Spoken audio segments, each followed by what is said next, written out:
Hello and welcome to The Voluntarist again. So, quick update. I have moved to a new apartment. I'm engaged. Got a new job. And it's just been a big cyclone of change rolling through my life. And I'm trying to return to some sense of normalcy and get these videos started coming out again. Because I know it has been a while. And a few of you have left really supportive comments. I've gotten some subscribers, even though I haven't put out very many videos in a while. And to all of you newcomers, welcome. And to all of you old beers that have been here a while, thank you for sticking around. I hope you enjoy this video and look forward to more coming out. I hope to pick up the rate of release again now that things are calming down. Anyways, on to the video. So I wanted to talk about, or rather use, a Twitter exchange that I had. Don't click away. don't click away. I wanted to use this Twitter exchange as a vehicle for discussing some ideas that have just been on my mind, and they've really been on my mind because I have been having to deal with people on Twitter. So, Jordan Peterson. Speaking of Jordan Peterson, I will link one of the greatest speeches I think he's given, or that I've seen anyways, down below. If you like Jordan Peterson and you think he's extremely intelligent and you like listening to him talk about, the mythos and like the architecture of belief and where all that comes from, he's got an excellent speech. It was so good. I'll link it in the description. Not related to this video, but you should watch it anyways. So Jordan Peterson, he tweeted, he said, quote, 30% of the ants do 70% of the work. Not a consequence of the West or capitalism, in case it needs to be said. Smiley face. So I think he's referring to an article. Hell, I'll click on it. I never actually did click on the link. Yeah, it's an article, scientific article. So, yeah. Anyways, that's not really important. This is in reference to, well, it is important, but I roughly already have a pretty good understanding of what this idea is about. And it's regarding the Pareto principle, and that's the idea that if you have a group of a certain number of people, the square root of that number of people is going to do about half the work. At least that's how Stefan Molyneux has described it in the past. Also known as the 80-20 rule. It's more or less the same thing. So it's really natural manifestation of the effects of the competence hierarchy, because people at the top who are very competent are going to do more. They're going to be more capable than people toward the bottom of the hierarchy or even toward the middle of the hierarchy, so they're going to accomplish more in the same amount of time. So if you've got a group of people, say about 100 people, 10 of those people are going to do about half of the work just because they're better at it. They finish their normal responsibilities and they go off looking for extra stuff to take on because they're bored and industrious and they want to continue providing value. So these are the people that are going to get noticed, given the promotions the fastest, because they're just more competent. And then you get the square root of that square root that does like 25% of the work. And that's the superstar hyper competent guy that the company is going to pay through the nose to keep. Right. So, and that's how this works. All right. That's how real life works. That's how nature works. Hence, Jordan linking the article to the ants. And his point here is that those 30% that do 70% of the work, they are the hard workers. And if you're going to draw the analogy out to human society, like I just said, those are the ones that are going to be noticed, the ones that are going to be most productive over the course of their life and actually end up earning more money. More money. And the disparity in outcome is the result of a disparity in ability. It's a result of a disparity in competence. That's not racism. It's not bigotry or culture. It can be culture. But most of it is going to be IQ and personality. We know, I've got a study here that discusses the effect of personality. If I can find the one that I read about IQ, I'll post that as well. But we know that IQ is roughly 30 to 40% responsible for long-term life success. Okay, and you're thinking, well, that's not a lot. It's only like 30%. 30%, that's like a third. What about the other 66%? It sounds like a lot of room for error. It's like, well, it's the biggest one. So everything else that could possibly affect your success in life gets grouped into smaller and smaller percentages until you've got probably a fairly large group at the end called other. That's just like a bunch of random stuff that could happen to you, like you win the lottery or you get cancer or something like that. So it's just really bad luck. So IQ accounts for like 30%, about a third of your long-term success in life. It's predictive with about a 30% at about a 30% rate for your success in life. Personality is an additional 11-ish% on top of that. I've heard like 11 to 14%. So you take those two together, and that's 40% right there. Like minimum 40%. And that's a big chunk. Compared to everything else, IQ and personality, that's a really big predictor of life success. Especially conscientiousness, which is, oh crap, I gotta look it up again. Sorry, conscientiousness, here it is. Industriousness and orderliness. So if you're really industrious, meaning you work really hard, like you can kind of make up for lower intelligence if you're just like, if you live to work and you just like brute force your way into being really valuable, like that matters. That has a big impact, right? And if you are industrious by nature, your personality, then you're going to be drawn into that type of behavior pattern, right? And that's going to have an effect on your long-term success. So, I'm not sure how much I should elaborate on this, but referring back to the Pareto principle, that's where that comes from, is you've got these things, and you can be really intelligent, you can be really unintelligent. You have a really low IQ score. You can be really industrious, or you can be super freaking lazy. And some of this is genetic. Some of this is environment.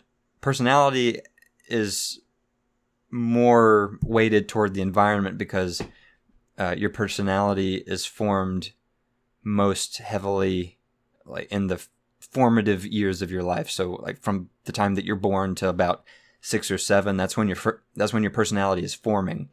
So those first several years, your environment probably plays a pretty big role in forming your personality. Like, are your parents around? Are they modeling good behaviors for you?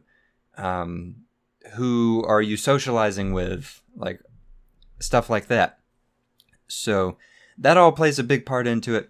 But what I'm trying to say is that there's a big range in this 40% slush of IQ and personality. There's so many different combinations of intelligence and different personality combos that you get a large distribution of people all along the bell curve, right?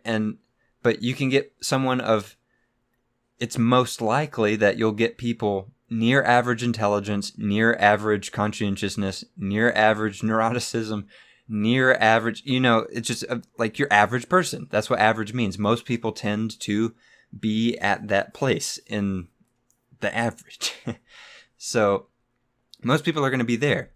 But the people who end up higher up on the intelligence curve, higher up on the industriousness curve, higher up on the orderliness curve, they're going to have, they're going to be in a position to where it will come more naturally to them to be more valuable, to do more work in their careers. So, like I said, they're going to be in that square root of people that does have to work. All right, so that's where the Pareto principle comes from, in my opinion. This is the dominant reason why we see disparities in outcome. It's because of this, because people are different. People are different, so you're going to get different outcomes. It's really not that hard, I don't think, to wrap your mind around, but some people don't like that. So if we're talking then about how this tweet upset a bunch of socialists, then we talk about Marxist theory, where human nature is supposed to be infinitely malleable, and any one individual is just as capable as any other individual, and the only reason for disparities in outcome has to be because someone prevented that person from being successful or as successful as anyone else. And the only reason people are more successful than other people is because they cheated somehow, or they just had a lucky break, or some of this stuff. And yes, people can cheat. People can have lucky breaks. Luck does play a big part in things. I would consider your genetics to be largely a matter of luck. You didn't choose who your parents are. You got lucky. And so you might have been born with really high intelligence. You might have been born to a stable household where your parents modeled to you good industrious behavior and how to communicate with each other effectively without losing your temper, and there was no domestic violence. So if you've got all these things going for you during your formative years, then you're going to have a pretty solid foundation going forward into life. But a lot of people don't have that, and it's just a matter of luck. So we know that a lot of personality is genetic, and so there's the nature versus nurture thing, and I think there's a lot to be said for both. That's not what the point of this debate is. The point of this debate is that people are different, and that's just the way it is. It's like we can't really do anything about that. There are going to be differences in outcome, period. I mean, and there's really no use in obsessing over why that is. Actually, no, there is. So I take that back. This is why I like to formulate ideas out loud. But when people point to the disparities in outcome and start yelling racism, and then start shaming the more successful people into forking over lots of money in the form of taxes or contributions to groups that just ultimately end up wasting the money because they're not actually addressing the real source of the disparity, then it's a problem. Then it's like, okay, well, all of these funds, all of these resources in society that could be being put to better use are being diverted to address they're being diverted to address a non-source of the issue, or at least a basically negligible source of the issue, namely bigotry. He steps in and says, what has that got to do with Western human societies? It's the reverse. A small number can live off the work of others. Wealth produced and work done are completely different. Okay, so let's break this down. Okay, well, I mean, I assume he's saying that a limited number of people can sustain themselves on the work done by other people, and I would agree to that. There's got to be some self-sufficiency to as many people as possible who are capable of it, so that we can minimize the number of people who are living off the work of others. I'm not really sure why that comment is necessary in this thread, but then he says, wealth produced and work done are completely different. And let's see. Yeah, I would agree with that. Because Because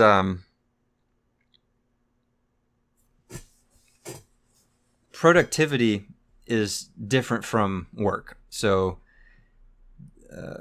productivity is measured as value created per unit time. So the more value you create in the shorter amount of time, the more productive you're being. And value is, of course, subjective. So if you're going to make 1,000 widgets in 2 minutes, but no one wants your damn widgets, then you have been completely unproductive, right? I mean, you've made essentially 1,000 units of garbage.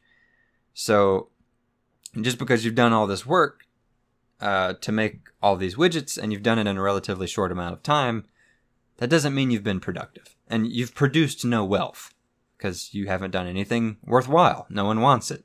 In fact, you've actually decreased the amount of wealth in the world, because all of the effort and resources and any money that you spent to create these things that no one wants have been consumed in the creation of something that people don't value. So things that could have been used to produce something of value were used to produce something that is not valued. So you've actually destroyed wealth in this process.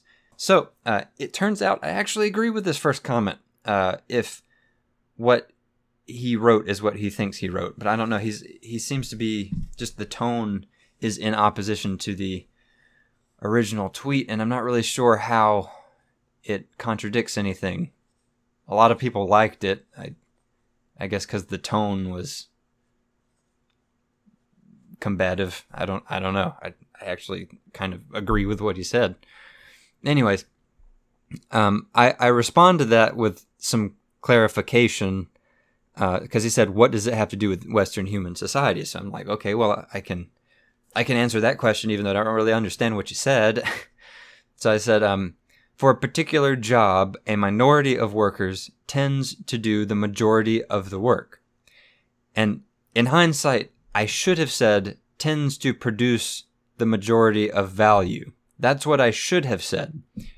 And I'm sure I've demonstrated in this conversation why that is. Work done is different from value produced. Remember the 1,000 widgets? Yeah, that's why. But I say, for a particular job, a minority of workers tend to do the majority of the work. In human societies, this usually leads to unequal outcomes, as the more productive, that's the right word, as the more productive earn more wealth in their careers than the less productive. Jordan is pointing out that this is a natural process. So if you ignore the first sentence of this tweet, this is pretty solid. And I think this is what I've already explained it well enough, so I'll just move on to this guy. So this guy comes in, and he's fairly respectful until he basically accuses me of being a brainwashed propagandist. But he starts out by saying, under capitalism, this isn't actually true at all. The capitalist class is not individually more productive than the proletariat socialist. Blood boils. All right. Than the proletariat. They simply feel more entitled to a larger share of it due to investing the resources into it. All right. So whenever I see the word proletariat, it's just like, that's my trigger, I guess. I don't know. It's just really annoying, because it's like they read a little bit of Marx and they're like, oh, the bourgeois and the proletariat will rise, and it's like, oh, come on, guys. It's like, are these your ideas, or are these just ones that you're regurgitating on Twitter? So let's break this down. He says, under capitalism, this isn't actually true at all. So I guess he's arguing that the people who do the majority of the work, which is what I said and didn't really mean, I meant to say the people who produce the most value. But he says the people who do the majority of the work aren't actually the ones who are wealthier. That's I would say that's true to some extent. I would actually agree with this because if you're talking about physical work, all right, let's think about this for a second. Labor is super abundant. Every able-bodied human on planet, which is the majority of humans, every able-bodied human on the planet can provide labor to some degree or another. There are people who stand in a factory and their job is to pull a lever at a particular time all day. And that's fine. That's labor. But most people can do that. The grand majority of people can do that. Now, then you've got other types of labor, like scientists that go to a lab and have to be very rigorous in their procedure and not screw anything up or contaminate samples and look at things with highly sensitive instruments and know how to handle them. And, it's very complicated jobs like that require a little bit more intelligence, a little bit more training. And not very many people can do those jobs because that requires higher intelligence. And not everyone is that intelligent. I'm not really sure of other ways of saying this. But generally speaking, the jobs that are kind of the most physically demanding, like, well, no, that's not even true. I guess the more mundane jobs, the jobs where it doesn't pay a lot because they're not difficult and most people can do those jobs, that's what the socialists like to harp on a lot. So I'm kind of assuming that he's referring to those types of jobs because it is a lot of work. I've worked in a warehouse before, and anyone can pick up a box out of a truck and put it on a conveyor belt. Okay? That is easy. You don't even have to worry about what types of boxes. The most confusing thing about that job was when you pulled the box out of the truck, you had to put it on the belt face up, and it couldn't be too close to some other boxes. And if the line was stopped, you needed to stop loading the belt. But a lot of people, that didn't click with them. And, with me, I continued to load the belt, not because I didn't understand that I wasn't supposed to load the belt when the line was stopped, but that I didn't want to wait. And the truck had a bunch of boxes in it, and I knew the longer I waited, the longer I was going to be there, and I didn't feel like it, so I just kept loading, but I didn't pile it onto the conveyor belt. I walked down the line and maintained good spacing because, yeah. Anyways, anyone can do that job. Basically, anyone can do that job. Some people couldn't, and that's important to keep in mind. But most people can do that job. But it is hard work. I had to wear a back brace. And I'm young, And of course, the people who had been doing it for years, they're like 40 something. They didn't care. They didn't even hurt at the end of the day because they're very strong backs because they do it all the time. But it's hard work and it's a lot of work. But they don't get paid a lot because, like I said, anyone can do that. And it comes down to the availability of the labor. And that's the thing that we'll dive into a little bit later. So I guess I'll just read it a little bit more.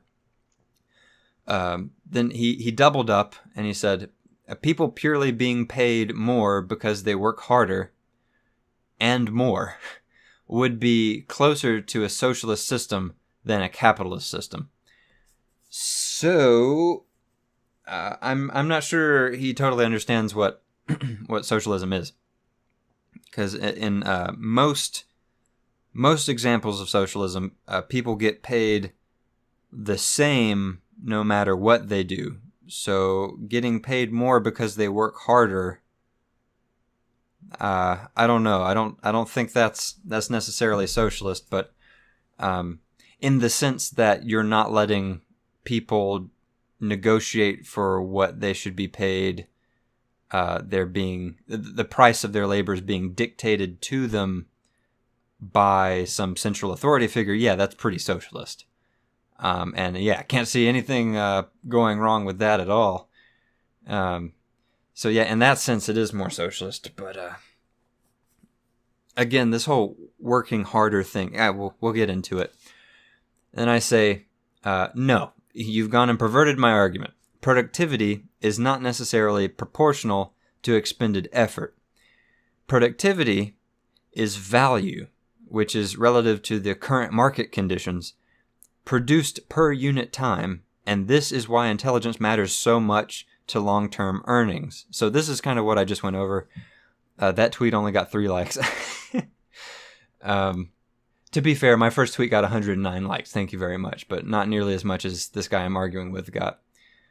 He got a lot of likes too, because apparently Jordan Peterson attracts a lot of angry socialists to his tweets as well.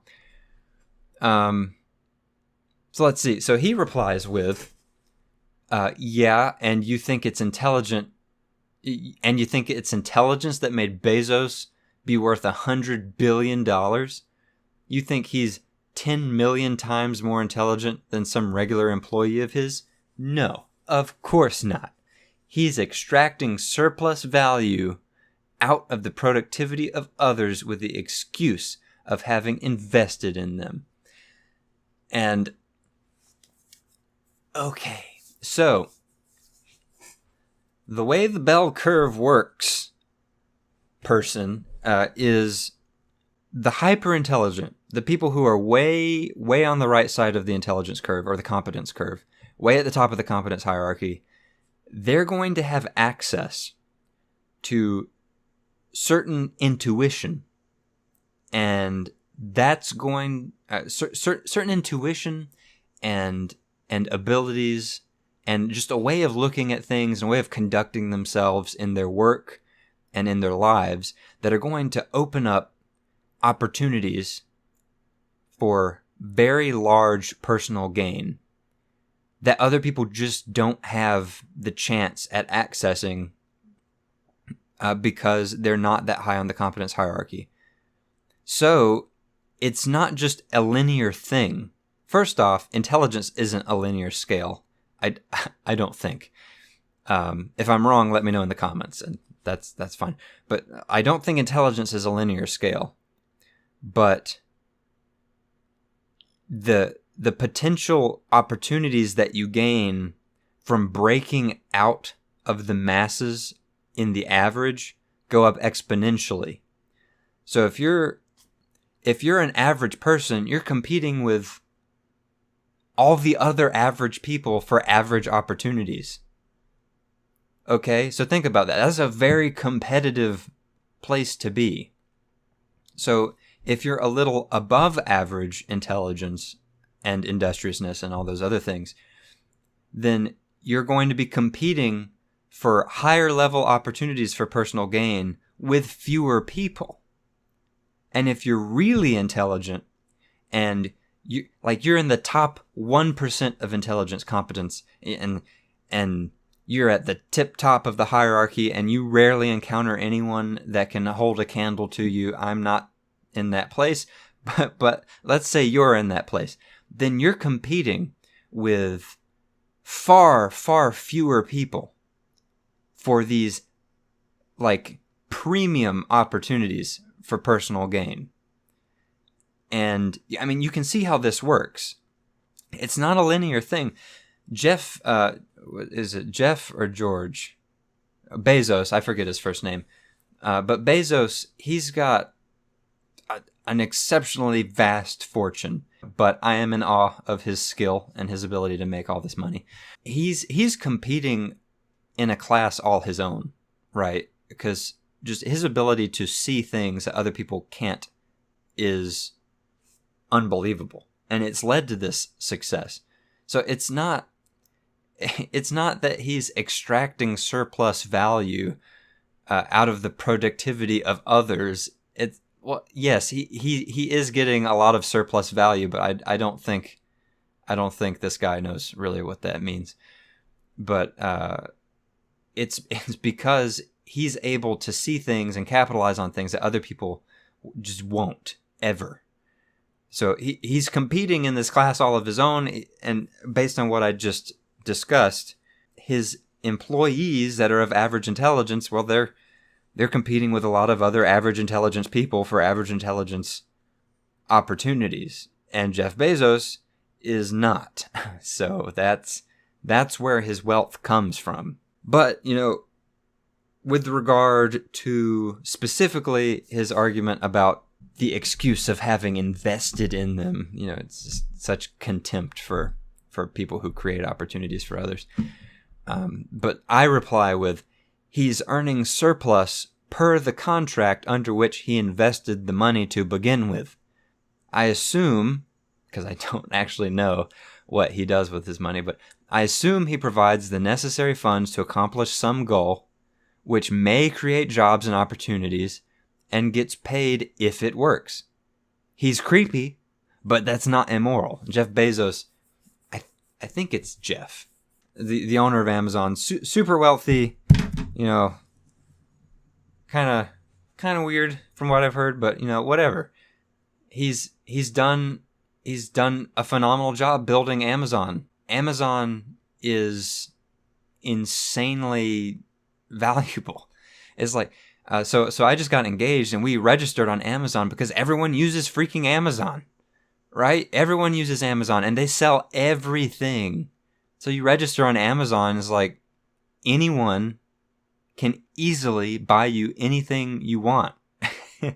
It's like the best place to register, in my opinion, unless you've got relatives that are over the age of 70 and they would just prefer to go shop at Belk.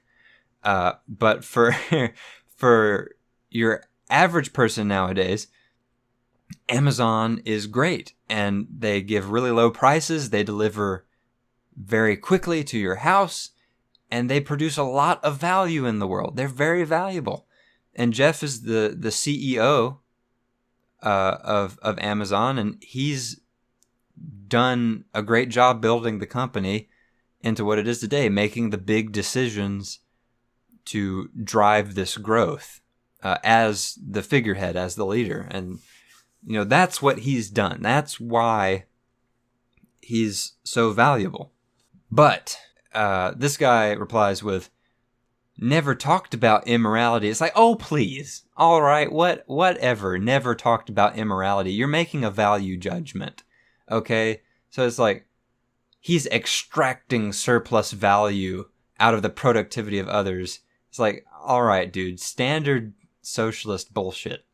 It's like, you come in here and I point out that it's not immoral for him to get paid for the risk that he takes in his investments. You're like, I never talked about anything being immoral. It's like, okay, whatever, man.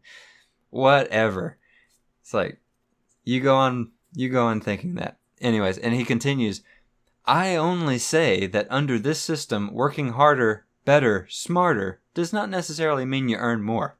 The capitalist class is, in fact, the group of people doing very little and profiting a lot. It's like, oh, okay. So I address this and I say the capitalist class are the largest risk takers. I should have said those in the capitalist class to be grammatically correct, but whatever, it's Twitter. The capitalist class are the largest risk takers. They have immense wealth at stake if their decisions turn out to be bad ones. They profit most when things go as they predict, but they lose the most when things go wrong. It's logical that the rewards for such risk should be large. If you want someone to invest a lot of money, you have to have a big reward waiting for them if it works out, because it's risky. If I give you $1 million and you blow it, then I'm out $1 million. Like, what the hell?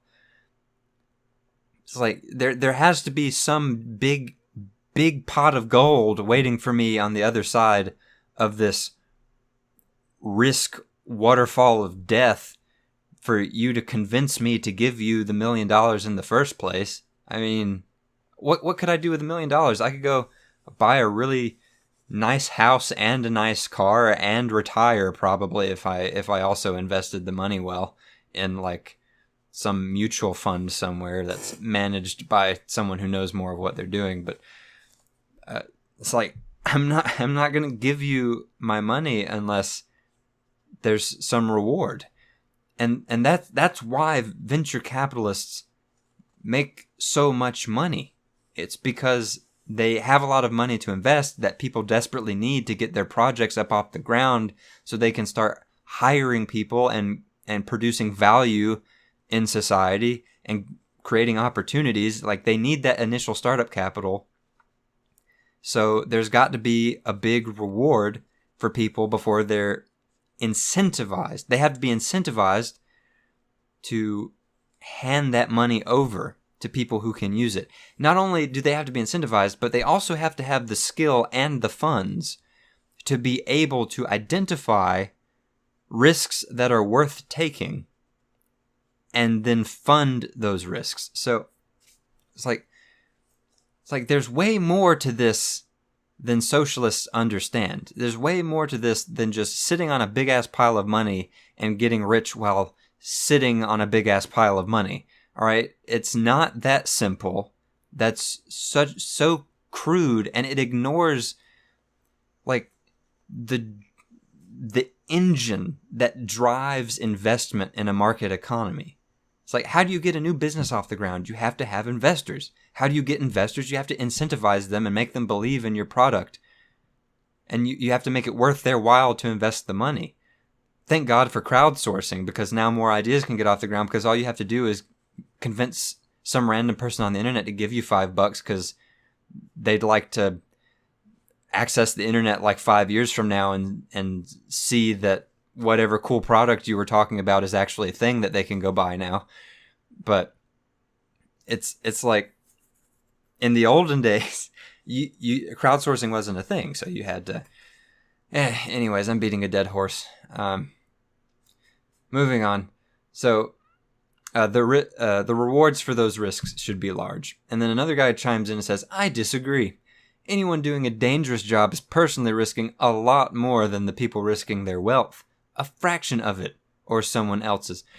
So, yes, people risking their lives are taking a much bigger risk than others. But, again, it's labor. I'll bring you back toward the beginning of this conversation. It's labor, okay? So there's way more labor available in the market. The labor supply is way, way higher than the ability to identify and fund simultaneously, which is very important, because you can identify a good idea all day long, but if you can't invest in it, it's like no one cares. It's like you might be able to make a business, like a side hustle for yourself, if you're right all the time in identifying good investment opportunities. People will probably end up paying a lot of money to have access to that info if you happen to be good at it. But if you don't have the money to personally invest, you're not going to get any of that action if the idea does actually turn out to be successful. So that's a very rare thing to see. So the supply is very low while demand is very high, because people always want investors for their ideas. So, yeah, and that's it. And to this guy's point, you're only fortifying what I said earlier. Risk is rewarded. The higher the risk, the bigger the payout is, typically. So people doing more dangerous jobs do get paid more. Like, let's see, woodcutters get paid more. Does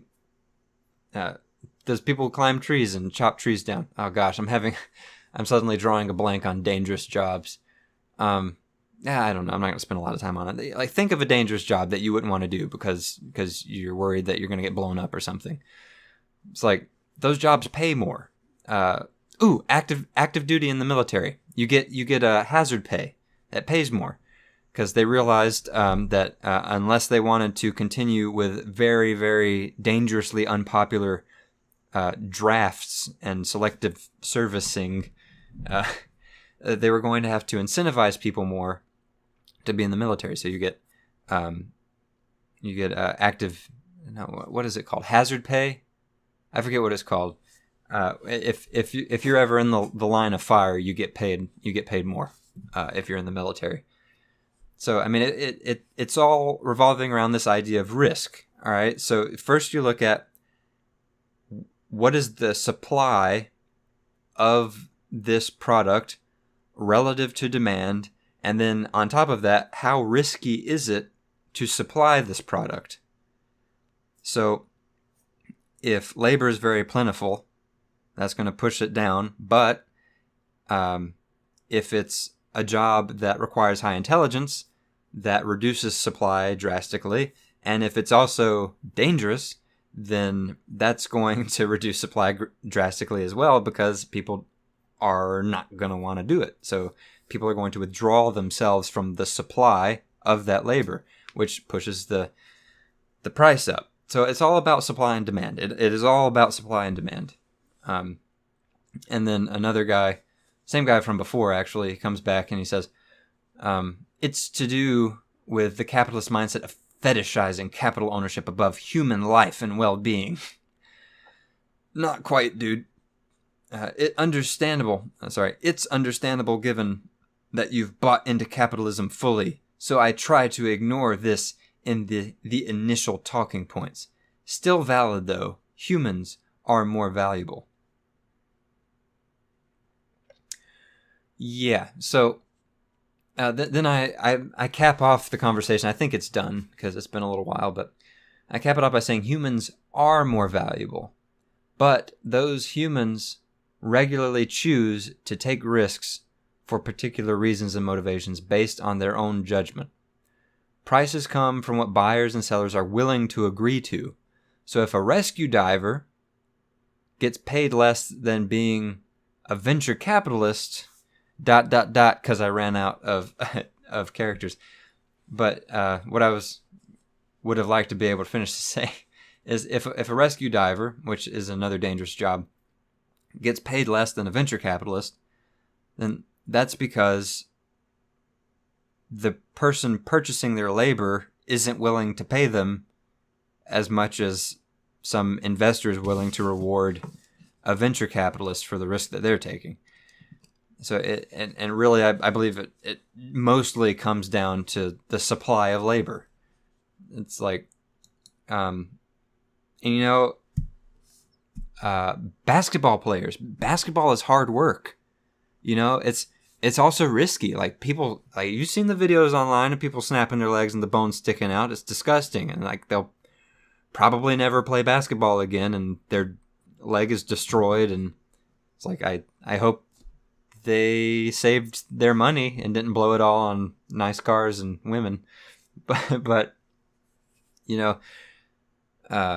basketball is dangerous, but the people who can do it at a professional level is very, very, very, very small number of people. The supply of labor for that, the supply of capable labor for that is very low. So that's why they get paid like $20, $30, $40 million a year to do that, is because the supply is so low and the demand is there to justify paying them that much.